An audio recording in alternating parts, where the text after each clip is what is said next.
दोस्तों, आपके अपने चैनल यस की हम स्टडी पर एक बार फिर से स्वागत है। बहुत ही इंपॉर्टेंट वीडियो के साथ आपके सामने हाजिर हैं और बहुत ही महत्वपूर्ण वीडियो के साथ आपके सामने हाजिर हैं। यहाँ पर देखिए हम पढ़ने के वाले हैं, अच्छी तरीके से आपको हम बताएंगे और समझाने का प्रयास करेंगे। अगर आप कक्षा 12 की तैयारी कर रहे हैं तो यह वीडियो आपके लिए ही हम बनाए जा रहे हैं, क्योंकि जो स्टूडेंट्स हमारे कक्षा 12 की तैयारी कर रहे हैं उनके लिए वीडियो बहुत ही महत्वपूर्ण हो सकती है।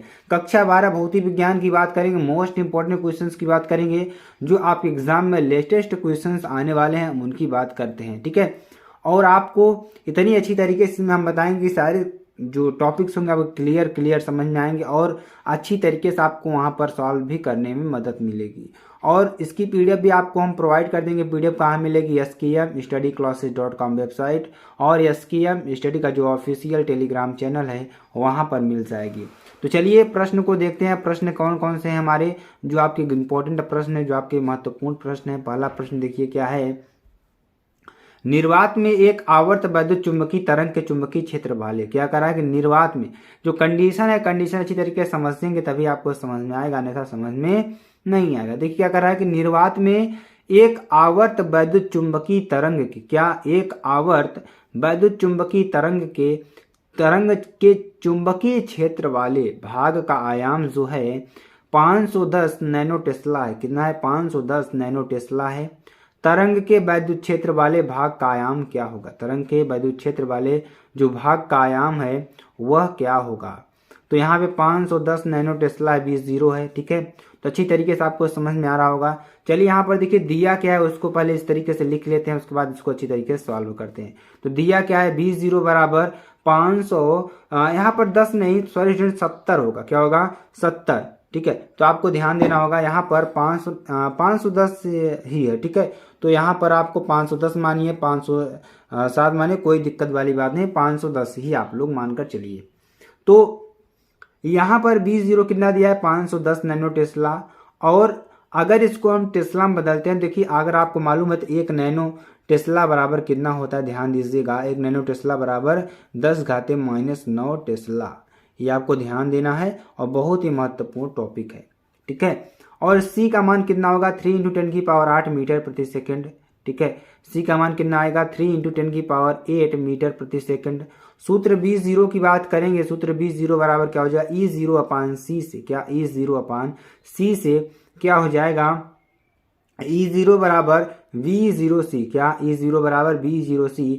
तो यहाँ पर देखिए क्या हो जाएगा? 510 × 10⁻⁹ इंटू 3 × 10⁸, क्योंकि C का मान देखिए इसमें दे रखा है। या आप सभी लोग जानते हैं जो प्रकाश की चाल होती है, आप सभी को मालूम है कितना होता है। तो प्रकाश की चाल कितनी होती है? 3 × 10⁸ होती है, ठीक है। तो ये आपको अच्छी तरीके से समझ में भी आ रहा होगा। तो इस तरीके के जो प्रश्न है आपको अच्छी तरीके से समझ भी आएंगे, समझते भी चलिएगा आप लोग, ठीक है। तो यहाँ से क्या हो जाएगा? अगर हम देखेंगे, इसको सॉल्व करेंगे, देखिए 510 है, इसको इधर ले आएंगे तो एक प्लस होगा, तो इसमें से एक माइनस हो जाएगा तो -8 हो जाएगा। तो 51 × 10⁻⁸ इंटू 3 × 10⁸ कितना हो जाएगा? इसको अगर सॉल्व करेंगे तो 153, देखिए +8 से -8 कैंसिल हो जाएगा तो बचेगा क्या? 153 वोल्ट प्रति मीटर। तो ये प्रश्न आई होप आपको अच्छी तरीके से समझ में भी आया होगा। अच्छी तरीके से सारे प्रश्न आपको समझाएंगे और बताने का भी प्रयास करेंगे मेरे प्यारे बच्चों, क्योंकि आपको अच्छी तरीके से हमें समझाना है और बताना भी है, ठीक है।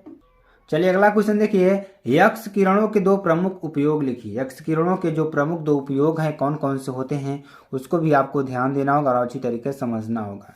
तो यक्स किरणों के जो उपयोग हैं क्या होंगे?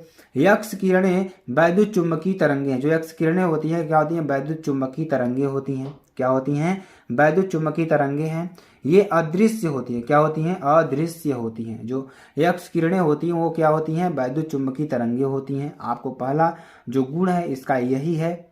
दूसरा गुण क्या है? ये अदृश्य होती है। क्या होती हैं? अदृश्य होती हैं। तीसरा नंबर देखिए क्या है? इसका वेग प्रकाश के वेग के बराबर होता है। जो इसका वेग है, इसका वेग कितना होगा? प्रकाश के वेग के बराबर होता है। ये फोटोग्राफिक प्लेट को प्रभावित करती हैं। किसको? फोटोग्राफिक प्लेट को क्या करती हैं? प्रभावित करती हैं। क्या करती हैं? प्रभावित करती हैं, ठीक है। अब चलिए इसके उपयोग की बात कर लेते हैं। उपयोग इसका क्या क्या होगा?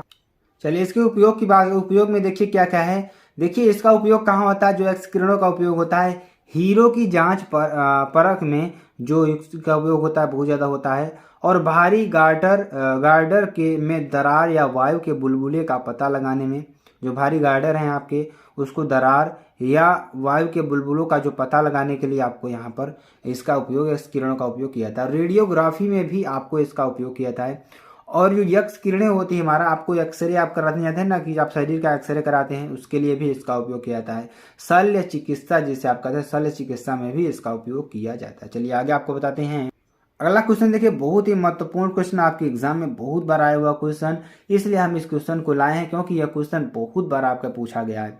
देखिए, एक समांतर प्लेट की संधारित्र की धारिता यानी प्रत्येक प्लेट का क्षेत्रफल कितना है, यानी कि जो एक समांतर प्लेट संधारित्र की जो प्रत्येक प्लेट का जो क्षेत्रफल है कितना है, 100 सेंटीमीटर स्क्वायर है। कितना है, 100 सेंटीमीटर स्क्वायर है। तथा दोनों प्लेटों के बीच जो वैद्युत क्षेत्र की तीव्रता है 100 न्यूटन प्रति कूलाम है। कितना है, 100 न्यूटन प्रति कूलाम है। प्लेट पर कितना आवेश है, प्लेट पर कितना आवेश होगा, ठीक है। तो निर्वात की जो विद्युतशीलता है एप्सिलॉन नॉट बराबर कितना होती है, आप सभी को मालूम है। अगर ना मालूम हो तो इसको आप लोग लिख लीजिए, क्योंकि ये आपके हर एक क्वेश्चन में पूछा जाता है। जिस क्वेश्चन में एप्सिलॉन नॉट होगा वहां पर इसका मान सेम होता है, इसका मान नहीं बदलता है। तो इसको आपको लिख लेना है, कितना होता है एप्सिलॉन नॉट का मान। ये निर्वात में वैद्युतशीलता होती है, तो यहाँ पर एप्सिलॉन नॉट बराबर क्या होता है, 8.85 × 10⁻12 कूलाम स्क्वायर प्रति न्यूटन मीटर स्क्वायर। ठीक है, ये आपको ध्यान देना होगा। ठीक है, चलिए तो पहले देख क्या रखा है उसको आपको लिख लेना है, उसके बाद क्वेश्चंस को सॉल्व करने का प्रयास करेंगे।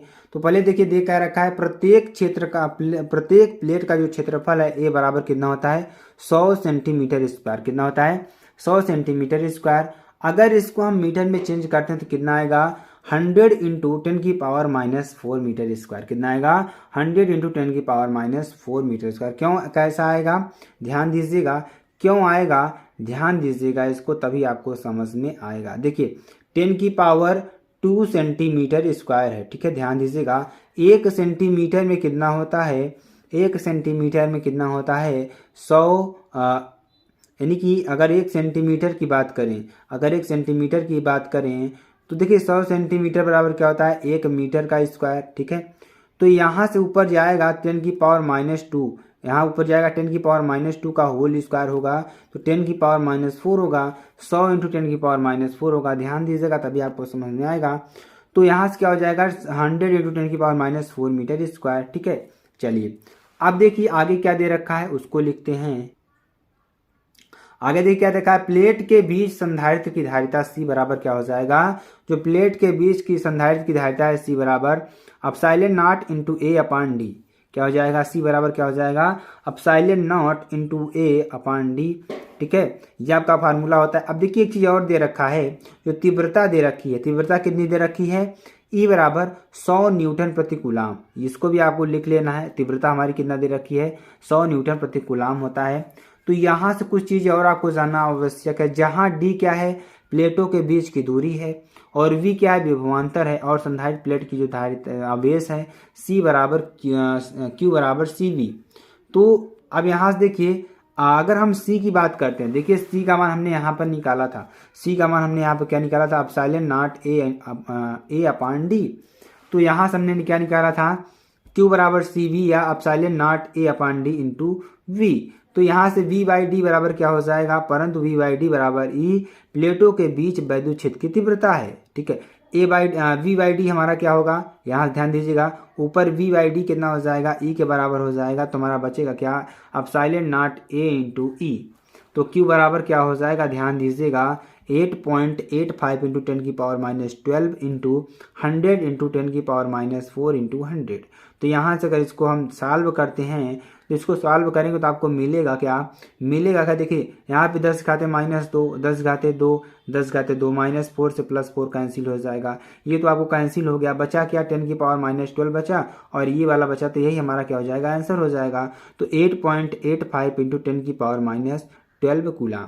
तो ये यही हमें निकालना था। देखिए पूछा यही था कि, क्या पूछा था कि हमें निकालना है कि प्लेटों के बीच वैद्युत क्षेत्र की तीव्रता 100 न्यूटन प्रति कूलाम है, तो प्लेट पर कितना आवेश है, तो ये हमें निकालना था। तो बहुत ही महत्वपूर्ण प्रश्न है आपके लिए। ठीक है, अगला क्वेश्चन देखिए क्या है, बहुत ही इंपॉर्टेंट ये भी क्वेश्चन है और बहुत बार एग्जाम में पूछा हुआ प्रश्न है, जिसको भी अच्छी तरीके से आपको पढ़ना है और अपने एग्जाम में अच्छी तरीके से तैयारी करते रहना है। तो एक गोलाकार चालक की जो त्रिज्या है कितनी सेंटीमीटर है, 9 सेंटीमीटर। जो एक गोलाकार चालक की जो त्रिज्या है कितनी है, 9 सेंटीमीटर है।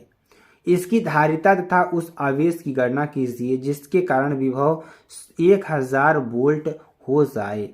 ठीक है, तो हमें निकालना क्या है, उसके आवेश की गणना करना है, जिससे जो आवेश क्या करेगा, उसकी जो विभव है उसको 1000 वोल्ट तक करने में सहायक हो।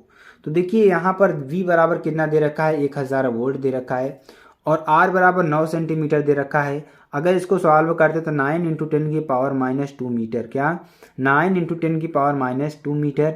ठीक है, और धारिता कितनी दे रखी है, 4 pi epsilon naught into r. कितनी दे रखी है, 4 pi epsilon naught into r. ठीक है, और यहाँ से अगर हम सॉल्व करते हैं तो ध्यान दीजिएगा 4 पाई का मान कितना होता है, 4 पाई एप्सिलॉन नॉट का मान कितना होता है, 1/9 × 10 की पावर 9। ठीक है, और यहाँ से आर का मान कितना दे रखा है, 9 × 10 की पावर -2 बराबर 10 की पावर -11 फैरड।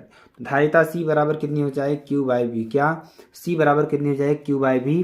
तो Q बराबर क्या हो जाएगा, CV या 10 की पावर -11 इंटू 1000 यानी कि 1000।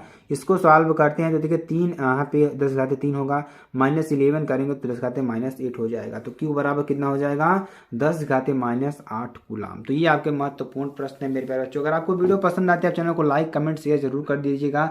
फिर मिलते हैं नेक्स्ट वीडियो में नए टॉपिक के साथ, तक के लिए जय हिंद।